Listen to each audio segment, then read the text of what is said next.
I've also got an extra added bonus because I've got Jack Quinlan alongside me. Jack's got a big ride in terms of Kalashnikov, so rather than keep me here all night, we just thought first race we'd talk about Kalashnikov. And I mean, what a fantastic horse he's been, Jack. Yeah, no, I'm incredibly lucky to be involved with him. He's certainly one that I think is got a lot of ability, and he's going to have some big days on him after our big day at Newbury.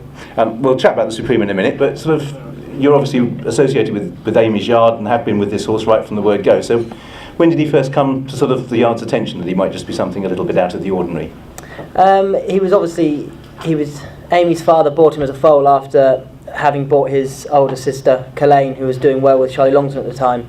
And when Amy set up training, two of the first horses in the yard were Elaine and then obviously Kalashnikov. And I mean, he's a horse you couldn't help but fall in love with. We loved him from day one. We obviously gave him his first run in the bumper back in March up at Wetherby. We knew he possessed a lot of ability, but because he found things so easy at home, he was a bit of a playboy.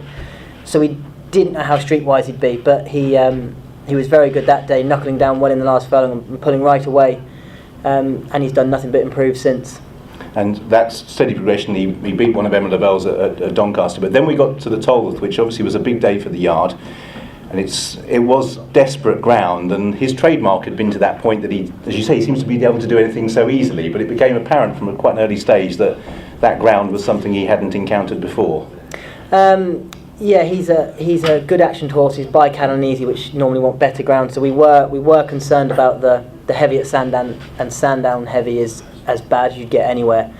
And he didn't travel at all well early on. He pulled his shoe at the second, which probably didn't help either.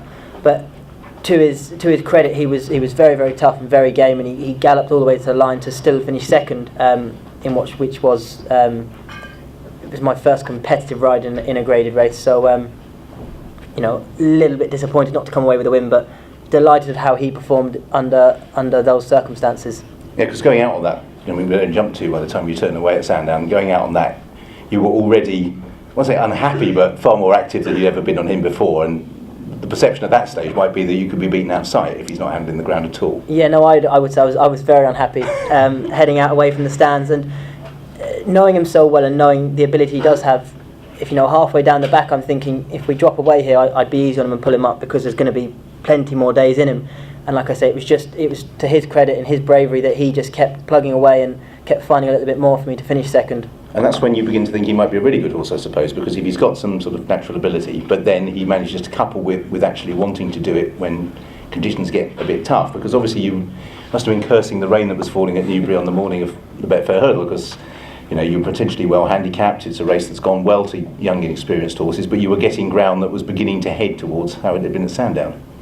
He obviously, at Sandown, he proved to us that he was a complete package. Not only did he possess an awful lot of ability, he had the correct attitude to go along with it. And yet, all week leading up to Newbury, it was a dry week, and they had the frost covers down, and the ground was getting better and better, and we were getting more and more confident. Of course, driving to Newbury, I think the whole way there after leaving Newmarket, it poured with rain. Got there and it just rained all day, and the ground was getting softer and softer.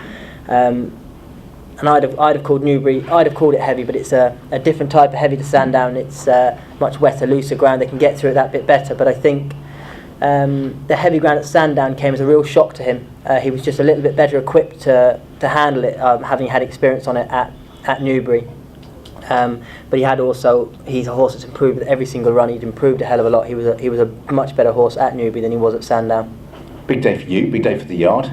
Must have been fantastic. But again, there was just that little flat spot, sort of after the first down the back, where watching him thinking, I wonder if he's going through similar to Newbury. But as you say, to Sandown, but he picked up relatively quickly, and you got there actually travelling pretty well.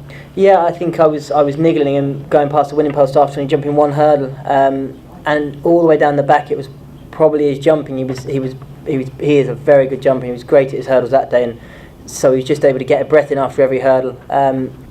And I switched him out a little bit, and having watched the replay back, I was the only one off the bridle, but he was picking up under pressure, but I didn't expect him to pick up quite the way I did. I thought he'd pick up maybe the two out, and then they'd all pick up around him, but he just kept finding, and he actually then he won quite cosily in the end.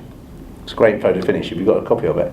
Yeah, I have. It went round on Twitter and Facebook and things. So obviously the photo finish is taken when they cross the line, and Jack's pose is it's pretty biblical, actually. It's in the air, sort of, you know. You know, I've had a little bit of stick. I've had a little bit of stick about it, but no, it was a huge day for me and a huge day for Amy, and you know, you don't know how often they're going to come around, so I made the most of it, and I think it's good to show how much it means to you. Absolutely. Supreme is going to be the confirmed target? Definitely, yeah. He obviously holds an entry both to Supreme and the Ballymore, but he is 100% being targeted at Supreme. Don't want to get too carried away. It's obviously 3 weeks away, and he's got to prove to us that he's 100% when to take his chance there. But because obviously he had a hard race at Newbury, and he is only a 5-year-old, and we think he's going to be a better horse in the future, so we would look after him. But the signs at home anyway are that he's come out of it incredibly well. Amy rides him herself nearly every single day, and she's not letting go of her neck strap just yet. He's very, very fresh. Yeah, and of course it'll be interesting to see what the weather holds for the week, but being based at Newmarket, I suppose in a way that might turn out to be an advantage, because they will have sufficient staff, etc., to presumably keep some of the gallops going and keep you on the move. Yeah, no, we're incredibly lucky. We've got fabulous facilities down in Newmarket, and as you say, whatever the weather holds, the Heathmen do a fantastic job, not only with the all-weather gallops, but also the all-weather schooling grounds. So so long as Cheltenham isn't frozen off, we'll be absolutely fine. Yeah, I don't fancy we'll come back here again in another month. That'll be pretty tricky. And just lastly, Mercian Prince, I know, was a possibility for some of the Cheltenham races, but you're suggesting he might go elsewhere. Yeah, he holds an entry in the, I can't think what it's called, but it might be the Brown Advisory now on the Thursday. It used to be the Burn Group Plate, and before that the Mildmay Fleet. He's a progressive handicap chaser, but I think his primary target is the Greatwood Gold Cup at Newbury next Saturday, which I think he'd have a good chance in. I think he's a horse that's yet to show his best, because I think he'd be at his best in a really strongly run competitive handicap chase, where he needs to be in top gear all the way, and he's probably travelled just too well through his last couple of races, but still managed to win. Thanks for your time this evening. I'm going to let you go, but we wish you all the very best. It's always a really nice fairy story, isn't it, when you get a horse that everyone can get behind. A yard that maybe aren't in the limelight so much early on in their career, and a big ride for you. So thanks for taking the time tonight. Nice. I think you can meet Kalashnikov as one of the charity raffle prizes. Yeah. So chance there if you want to get involved. So many thanks. Jack, all the very best for Cheltenham. Thank you very much.